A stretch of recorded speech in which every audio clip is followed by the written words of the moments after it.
Insaħaq ftehim bejn il-Gvern u l-korpi kostitwiti biex tal-ewwel ta' Settembru tkun tneħħiet għal kollox l-eko kontribuzzjoni. Nibdew minissa stess nibdew nħokku rasna u nħablu rasna dwar kif nistgħu ngħaddu għat-tieni u għat-tielet fażi biex l-eko kontribuzzjoni titneħħa kompletament u bekk anke l-konsumatur Malti ikollu piżi tanqas u nkomplu naġevolaw il-kummerċ. It-tneħħija tal-eko kontribuzzjoni se ssir permezz ta' żewġ avviżi legali u l-imsieħba soċjali fissru kif din kienet taxxa li xekkel il-kompetitività. Il-kap eżekuttiv tal-Green MT ġewwa Tart spjega kif kien hemm ukoll burokrazija.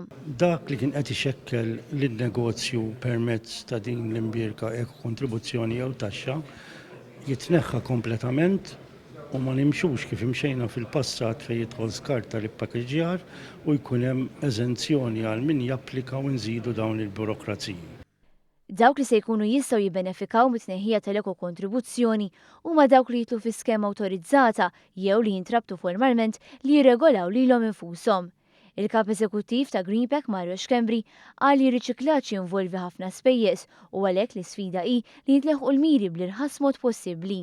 It-tneħħija tal-eko kontribuzzjoni hija pass tajjeb ħafna għax bija ħatkun kapaċi tistimola r-riċiklar tal-oġġetti f'dal-każ il-prodotti u skart dak li ngħidu l prodotti li jaħdmu bl-elettriku u elettronika.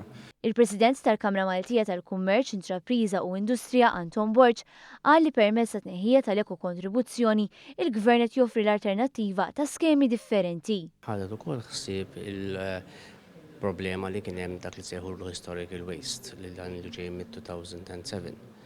Però wkoll poġġiet ċertu parametri li huma manageable mill-industrija tipo l-garanzija, tipo l-introduzzjoni ta' polza ta' assigurazzjoni fil-garanzija.